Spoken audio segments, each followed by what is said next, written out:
ओम सर्व मंगल मांगल्ये शिवे सर्वार्थ साधिके शरण्ये त्र्यंबके गौरी नारायणी नमस्तुते नमस्तुते नमस्तुते।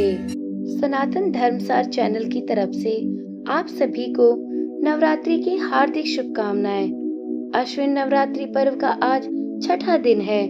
आज माँ दुर्गा के छठे रूप अर्थात माता कात्यायनी की पूजा आराधना की जाती है। ठीक इसी प्रकार से आगे आने वाले बाकी 3 दिनों तक माँ दुर्गा के अन्य शेष 3 रूपों की पूजा आराधना की जाएगी।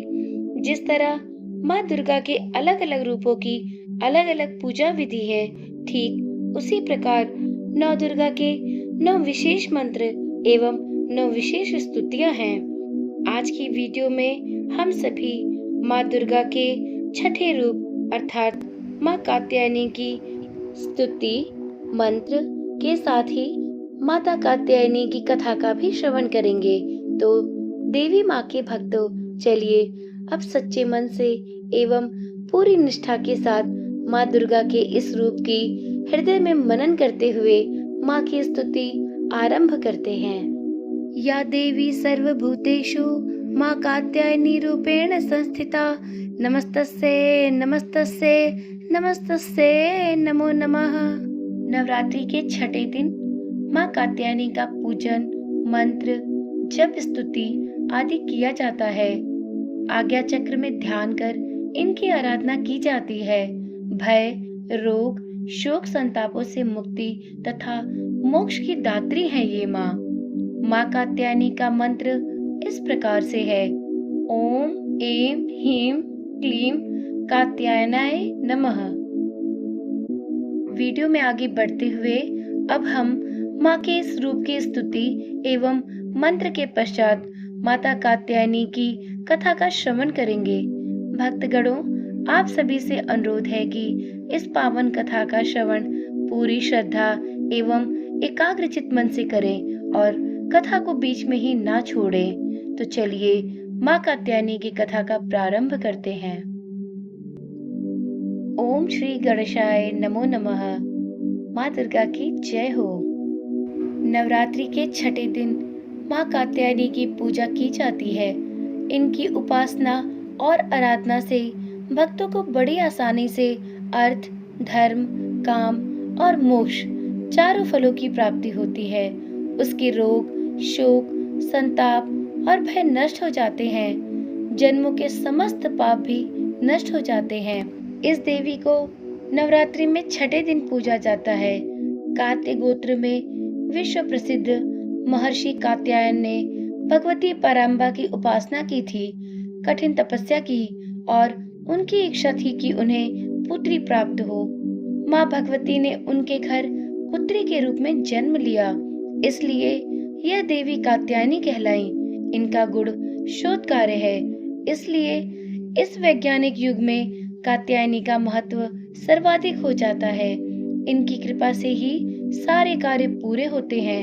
ये वैद्यनाथ नामक स्थान पर प्रकट होकर पूजी गईं। माँ कात्यायनी अमोघ फलदायिनी है। भगवान कृष्ण को पति रूप में पाने के लिए ब्रज की गोपियों ने इन्हीं की पूजा की थी। यह पूजा कालिंदी यमुना के तट पर की गई थी, इसलिए ये ब्रज मंडल की अधिष्ठात्री देवी के रूप में प्रतिष्ठित हैं। इनका स्वरूप अत्यंत भव्य और दिव्य है। ये स्वर्ण के समान चमकीली हैं और भास्वर हैं। इनकी 4 भुजाएं हैं। दाईं तरफ का ऊपर वाला हाथ अभय मुद्रा में है तथा नीचे वाला हाथ वर मुद्रा में। माँ के बाईं तरफ के ऊपर वाले हाथ में तलवार है व नीचे वाले हाथ में कमल का फूल सुशोभित है। इनका वाहन भी सिंह है।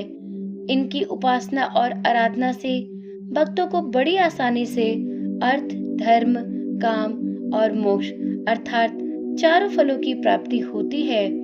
उसके रोग, शोक, संताप और भय नष्ट हो जाते हैं। जन्मों के समस्त पाप भी नष्ट होते हैं। इसलिए कहा जाता है कि इस देवी की उपासना करने से परम पद की प्राप्ति होती है। माना जाता है कि अगर किसी की कुंडली में उसका बृहस्पति खराब हो तो माँ कात्यायनी की पूजा करने से बृहस्पति के शुभ लाभ प्राप्त होते हैं। कुंवारी कन्याओं के विवाह में आ रही परेशानियां भी समाप्त होती हैं। यदि वह कात्यायनी माँ की पूजा आराधना करती हैं तो उन्हें एक सुयोग्य वर की प्राप्ति होती है। पुराणों के अनुसार जिस समय महिषासुर नाम के राक्षस का अत्याचार बहुत अधिक बढ़ गया था, उस समय त्रिदेवों के तेज से माँ की उत्पत्ति हुई थी। माँ ने ऋषि कात्यायन के यहाँ अश्विन मास के कृष्ण पक्ष की चतुर्दशी के दिन जन्म लिया था। इसके बाद ऋषि कात्यायन ने उनका 3 दिनों तक पूजन किया था। माँ ने दशमी तिथि के दिन महिषासुर का अंत किया था। इसके बाद शुंभ और निशुंभ ने भी स्वर्गलोक पर आक्रमण करके इंद्र का सिंहासन छीन लिया था और 9 ग्रहों को बंधक बना लिया था। अग्नि तथा वायु का बल पूरी तरह उन्होंने छीन लिया था। उन दोनों ने देवताओं का अपमान करके उन्हें स्वर्ग से निकाल दिया था। इसके बाद सभी देवताओं ने माँ की स्तुति की। इसके बाद माँ ने शुंभ और निशुंभ का भी वध करके देवताओं को इस संकट से मुक्ति दिलाई थी, क्योंकि माँ ने देवताओं को वरदान दिया था कि वह संकट के समय उनकी रक्षा अवश्य करेंगी। इस प्रकार माँ कात्यायनी की कथा समाप्त होती है। तो एक बार प्रेम से बोलिए, माँ दुर्गा की जय हो, माँ कात्यायनी की जय हो। माँ की पूजा विधि अत्यंत ही सरल है। माँ कात्यायनी की पूजा करने से पहले साधक को शुद्ध होने की आवश्यकता है। साधक को पहले स्नान करके साफ वस्त्र धारण करने चाहिए। इसके बाद पहले कलश की स्थापना करके सभी देवताओं की पूजा करनी चाहिए। उसके बाद ही माँ कात्यायनी की पूजा आरंभ करनी चाहिए। पूजा प्रारंभ करने से पहले हाथ में फूल लेकर या देवी सर्वभूतेषु शक्ति रूपेण संस्थिता नमस्तस्यै नमस्तस्यै नमस्तस्यै नमो नमः आदि मंत्र का जाप करते हुए फूल को माँ के चरणों में चढ़ाना चाहिए। इसके बाद माँ को लाल वस्त्र, 3 हल्दी की गांठ, पीले फूल, फल, नैवेद्य आदि चढ़ाना चाहिए और माँ की विधिवत पूजा करनी चाहिए। उनकी कथा का श्रवण अवश्य करें तथा माँ को शहद का भोग लगाएं। माँ को शहद अत्यंत प्रिय है। इसके बाद माँ की आरती करें। तत्पश्चात सभी को प्रसाद का वितरण करें। आशा करती हूँ कि यह वीडियो आप सभी के लिए बहुत ही लाभप्रद रही होगी, क्योंकि समय के अभाव में प्रायः हम दुर्गा माँ के इन 9 स्वरूपों की कथा का श्रवण कम ही कर पाते हैं।